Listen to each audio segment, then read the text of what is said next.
Hello दोस्तों, कैसे हो आप सभी लोग। I hope you all are well. और आज की वीडियो देखने के बाद आपका जो ट्रेडिंग करियर है वो पूरा चेंज होने वाला है। और वो जो चेंज है वो एक स्ट्रेटेजी नहीं है, वो एक छोटी सी डायरी है। ये आपको यकीन नहीं आएगा पर ये बहुत सच है और ये रियलिटी है, इसको आपको एक्सेप्ट करना पड़ेगा।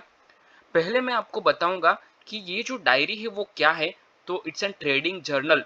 और इसके बारे में मैं आपको पूरा डिटेल में सच बताने वाला हूँ कि इसको आप कैसे कर सकते हो, इसका यूज क्या है, इसका इम्पोर्टेंट क्या है और ये क्यों करना है। तो इसके पीछे मैं आपको पहले एक स्टोरी बताऊंगा। वो स्टोरी से अगर आप रिलेट कर पाओ तो आप बहुत अच्छे से ये वीडियो का इम्प्लीमेंट कर पाओगे। और अगर आपने ट्रेडिंग जर्नल मेंटेन कर लिया तो आपके ट्रेडिंग में इम्प्रूवमेंट 50% ज्यादा आएगा। जो आप अभी कर रहे हो उससे ज्यादा आपका ट्रेडिंग करियर जल्दी बनेगा। ठीक है, तो चलिए हम लोग बिना टाइम वेस्ट किए हुए वीडियो को स्टार्ट करते हैं।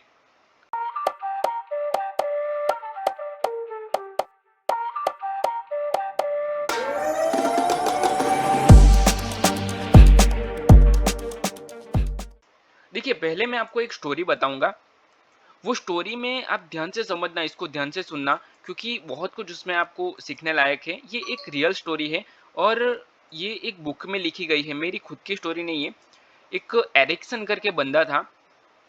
तो उसको हुआ क्या, उसका एक बार एक्सीडेंट हो जाता है। और ये ह्यूमन नेचर बुक में लिखी गई है, the law of human nature. ये बुक मैं कल पढ़ रहा था तो उसी में ये स्टोरी लिखी थी। वही मैं आपको बता रहा हूँ, वो सिर्फ रिपीट कर रहा हूँ। तो उसको ध्यान से समझना, ध्यान से सुनना, ताकि आप उससे कुछ ना कुछ लर्निंग ले पाओ। तो उसमें जो बंदा है एरिक्सन, उसका एक्सीडेंट होता है। उसके बाद उसे हॉस्पिटल लेके जाया, मतलब लेके जाते हैं। ठीक है, वो हॉस्पिटल में होता है।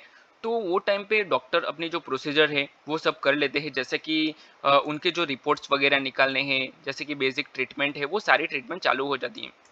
उसके बाद उन लोगों ने कुछ ऐसा पकड़ा उनके रिपोर्ट में, जो ये जो बंदा है एरिक्सन है वो ठीक नहीं हो पाएगा। अभी हुआ क्या कि उसकी जो फैमिली है उसमें 7 सिस्टर्स है उसकी, मतलब 7 सिस्टर है उसकी, और वो अकेला ब्रदर है। मतलब उसकी फैमिली में 7 सिस्टर, उसके मॉम डैड और वो बंदा एरिक्सन।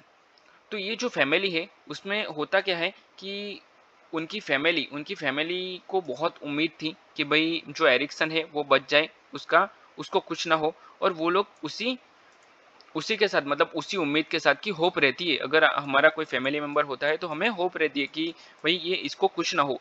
तो डॉक्टर को उन्होंने पूछा कि आपको क्या मिला, उसमें क्या है, रिजल्ट क्या है, अभी इसमें क्या होगा। तो डॉक्टर्स ने बताया, सारे रिपोर्ट्स चेक करने के बाद उन्होंने बताया कि ये जो बंदा है एरिक्सन है वो अभी ठीक नहीं हो पाएगा। और हो सकता है कि कल सुबह तक ये अपनी जान दे दे, मतलब ये नहीं रहे। तो डॉक्टर ने जो बताया वो बहुत ही शॉकिंग था। अभी आप इसमें समझना ध्यान से कि दूसरे दिन होता क्या है कि दूसरे दिन जैसे ही मॉर्निंग होती है तो मॉर्निंग तक उसको, वो जो एरिक्सन है वो पैरालिसिस हो जाता है। उसको पैरालाइज, मतलब उसका आधा बॉडी पैरालाइज्ड हो जाता है। तो वो लोग जो उसके फैमिली मेंबर्स थे बहुत ज़्यादा टेंशन में थे कि अभी किया क्या जाए, कि इसका एरिक्सन का जो बॉडी है वो पैरालाइज हो चुका है। दूसरे दो, मतलब उसके 2 दिन बाद उसका जो बॉडी है वो अगेन पैरालिसिस हो जाए, मतलब पूरा जो बॉडी है पैरालिसिस हो गया। मतलब आधा बॉडी पैरालिसिस हुआ था, अभी पूरा बॉडी हो गया। उसके 1 दिन बाद अगेन वो कोमा में चला जाता है। मतलब उसको कुछ नहीं समझ में आता है। जो उसका, अगर एरिक्सन की मैं बात करूं पर्टिकुलर, तो उसको समझ में नहीं आता है कि उसको करना क्या है।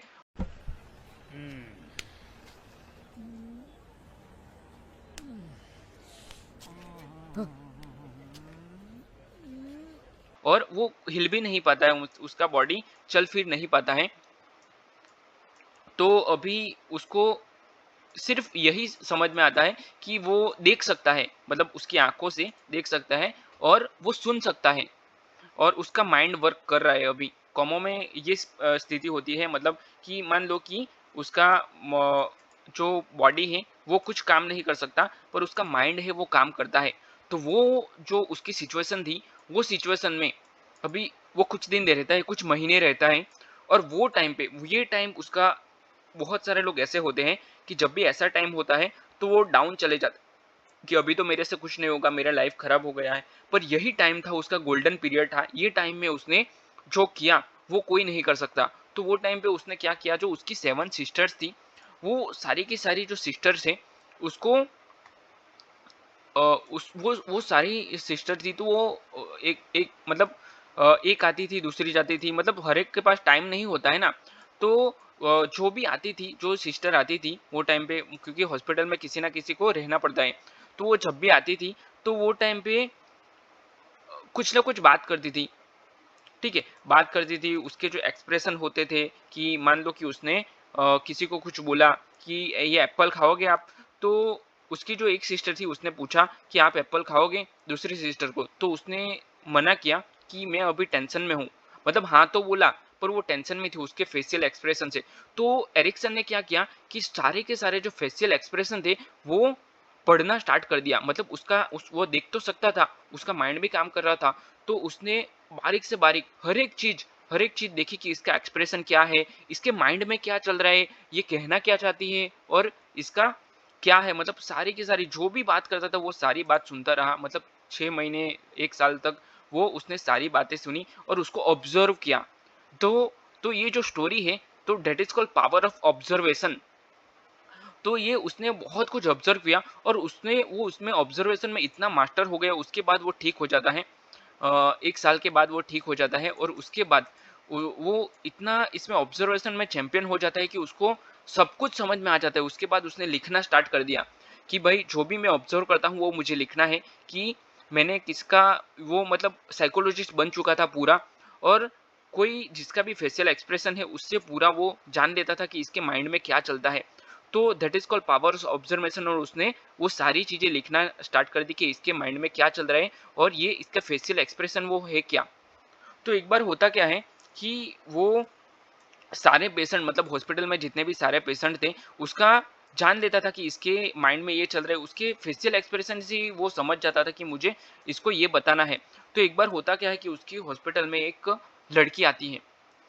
तो वो लड़की ने उसने बताया कि सर मुझे ये बताओ, एरिक्सन को पूछा कि सर मुझे ये बताओ कि मुझे, मतलब एक प्लेस है, वो आउट ऑफ कंट्री के प्लेस है, तो थोड़ा कॉम्प्लिकेटेड नेम है। मैं यहाँ पे सिंपल नेम बता देता हूँ आपको कि ये जगह से मुझे यहाँ पे दूसरी कंट्री में शिफ्ट होना है। मेरा हस्बैंड मुझे ये बोल रहा है कि मुझे दूसरी कंट्री में शिफ्ट होना है, पर मुझे फोबिया है, मैं प्लेन में नहीं बैठ सकती। मतलब उसको प्लेन में जाना पड़ेगा। अगर मान लो कि कोई कोई जो प्लेस है, यहाँ पे एक प्लेस है और उसको यहाँ पे जाना है, मतलब दूसरी कंट्री में, तो यहाँ से यहाँ तक जाने में उसको प्लेन में बैठना पड़ेगा। पर उसको फोबिया है कि वो एरोप्लेन में नहीं बैठ सकती।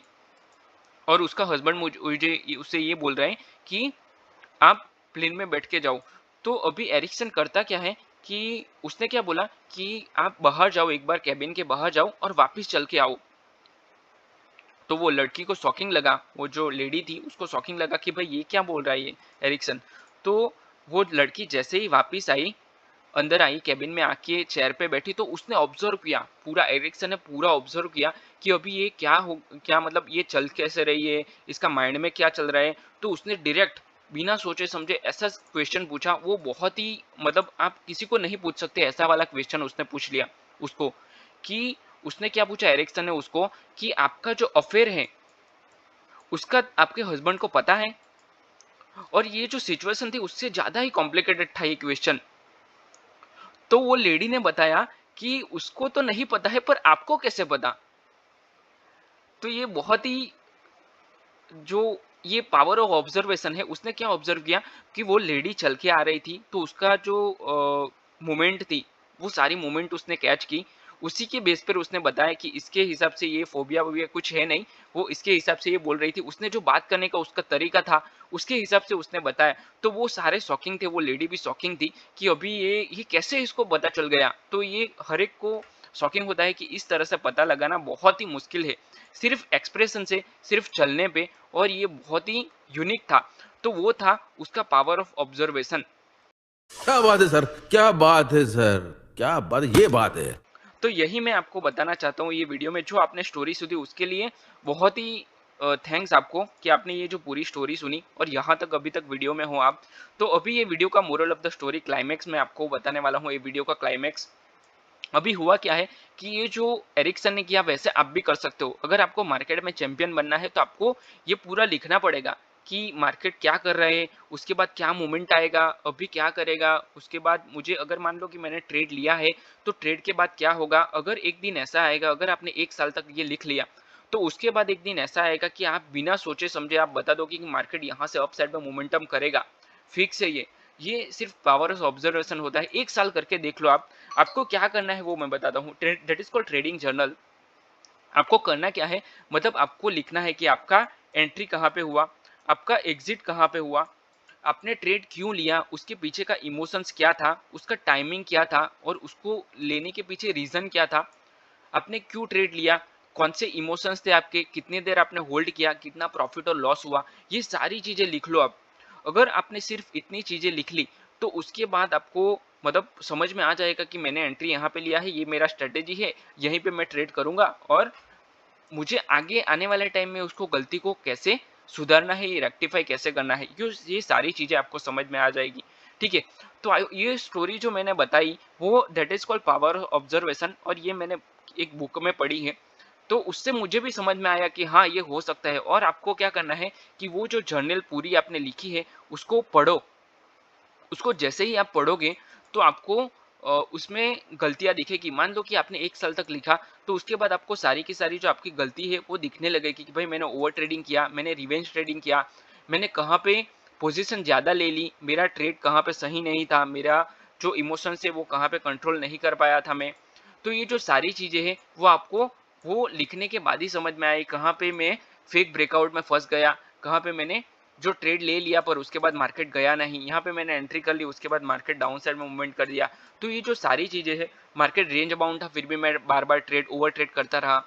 तो ये सारी चीजें लिखने के बाद ही आपको समझ में आएगी और one day you will be the master of the stock market. तो आप हो सकते हो, पर आपको ये सारी चीजें ऑब्जर्व करनी पड़ेगी, सारी चीजें देखनी पड़ेगी, उसके बाद ही आप इसमें कुछ कर सकते हो। ठीक है। तो आई होप ये वीडियो में जो मैंने आपको बताया वो आपको पसंद आया है। अगर आपको ये वीडियो पसंद आया तो वीडियो को लाइक करो, अपने चैनल को सब्सक्राइब करो और अपने दोस्तों के साथ भी शेयर करो। और अगर आपको ट्रेडिंग पूरा सीखना है तो आप ये चैनल को फॉलो कर सकते हो, क्योंकि ये चैनल पे बहुत सारे अपडेटेड वीडियोस आने वाले हैं और आपका ट्रेडिंग में इम्प्रूवमेंट हो ऐसे कंटेंट में लेके आने वाला हूँ। ठीक है। तो ये चैनल को सब्सक्राइब जरूर करना ताकि आने वाले टाइम में जो वीडियोस आने वाले हैं वो आप मिस ना कर सको। ठीक है। तो चलिए हम लोग वीडियो को यहीं पे क्लोज करते हैं, मिलते हैं नेक्स्ट वीडियो में। Till then bye bye and thanks for watching this video.